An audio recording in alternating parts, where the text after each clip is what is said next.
नमस्कार, मैं स्वाति ज्योतिष कट्टा में आप सभी का स्वागत करती हूँ। आज हम दालचीनी और लौंग के बारे में जानेंगे। पिछली बार हमने तमालपत्र के बारे में जाना था कि आर्थिक स्वरूप में वो कैसे सहायक साबित होती है, फाइनेंशियल ग्रोथ कैसे होते हैं। उसी तरीके से आज हम दालचीनी के बारे में जानेंगे और लौंग के बारे में जानेंगे कि ये क्या क्या फ़ायदे देते हैं और किस प्रकार से हम इसको यूज़ कर सकते हैं। तो चलो पहले हम दालचीनी के बारे में जानेंगे। ये जो दालचीनी है इसे हम इसी फॉर्म में हमारे पॉकेट में, कैश बॉक्स में या तिजोरी में रख सकते हैं, या फिर जहाँ पे भी अपने पैसे रखोगे वहाँ पे भी आप ये रख सकते हो। दूसरा, आप इसकी पाउडर बना के, पुड़िया बना के कागज़ में या पॉलीथीन थैली होती है छोटी, उसमें डाल के आप पॉकेट में, कैश बॉक्स में, तिजोरी में रख सकते हो, या फिर जहाँ पे आपने पैसे रखे वहाँ पे आप वो रख सकते हो। और जो बची हुई पाउडर होगी उसको आपको क्या करना है, घर के मेन डोर जो है वहाँ से मतलब घर के बाहर जाके मुड़ के, मतलब आपका मुंह घर की तरफ होना चाहिए, तो मुड़ के आपके हाथ में जो पाउडर है वो लेनी है और उसको फूंक मार देनी है, जिससे कि वो जो पाउडर है वो आपके घर में गिरेगी।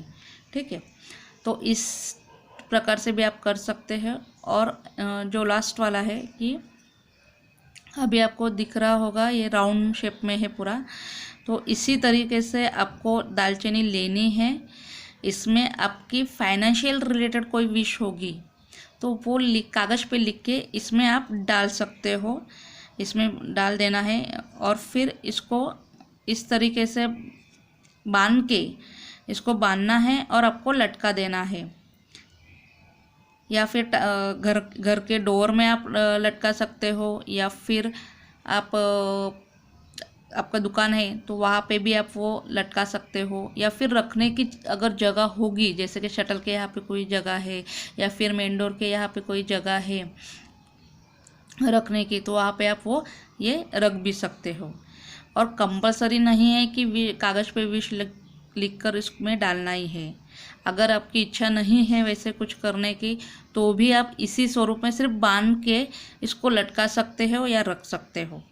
तो इस प्रकार से दालचीनी का प्रयोग हम कर सकते हैं। हमारे आर्थिक जो प्रॉब्लम्स है वो इससे मिटेगी, आर्थिक ग्रोथ होगी आपकी, फाइनेंशियल ग्रोथ होगी आपकी।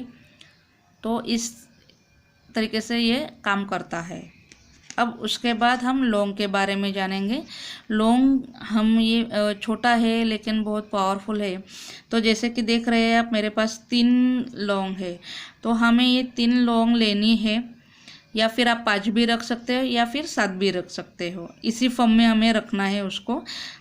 और ध्यान सिर्फ इतना ही रखना है, जब हम लौंग लेंगे तो ये जो आप उसको क्या बोलते हो मालूम नहीं, लेकिन मैं अभी पंखुड़िया बोलूँगी इसको। तो ये जो पंखुड़िया है इसकी, जो लौंग की है, तो ये पूरी होनी चाहिए, मतलब ये पूरा होना चाहिए। ऐसा एक भी कट हुआ वाला नहीं होना चाहिए, मतलब नहीं है या फिर टूट गया है तो ऐसा नहीं लेना है हमें। तो हमें इतना ही ध्यान रखना है कि ये पूरा होना चाहिए लौंग।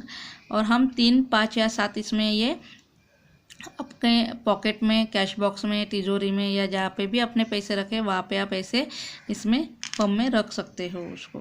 तो इस तरीके से दालचीनी, लौंग और तमालपत्र, ये तीनों भी चीज़ें लक्ष्मी माँ जी की प्रिय है और आसानी से हमारे मसालों में ये मिल जाते हैं। तो फिर हम ये उपाय कर सकते हैं। बस हमें इतना ही याद रखना है ये उपाय करते हुए कि विश्वास रख के ये सारी चीज़ें करनी है। अगर विश्वास नहीं रखोगे, एक जस्ट टाइम पास या मजाक के लिए आप प्रयोग करोगे ये सारी चीज़ें तो आपको बिल्कुल भी अनुभव नहीं आएगा। लेकिन अगर आप विश्वास के साथ ये चीज़ें करते हो, तीनों में से एक कोई भी उपाय, तो आपको ज़रूर अनुभव आएगा, आपकी फाइनेंशियल ग्रोथ बढ़ेगी, आर्थिक संकट से आप बाहर आओगे। बस हमें विश्वास रख के ये सारी चीज़ें करनी है। तो चलो आज यहाँ तक ही, धन्यवाद।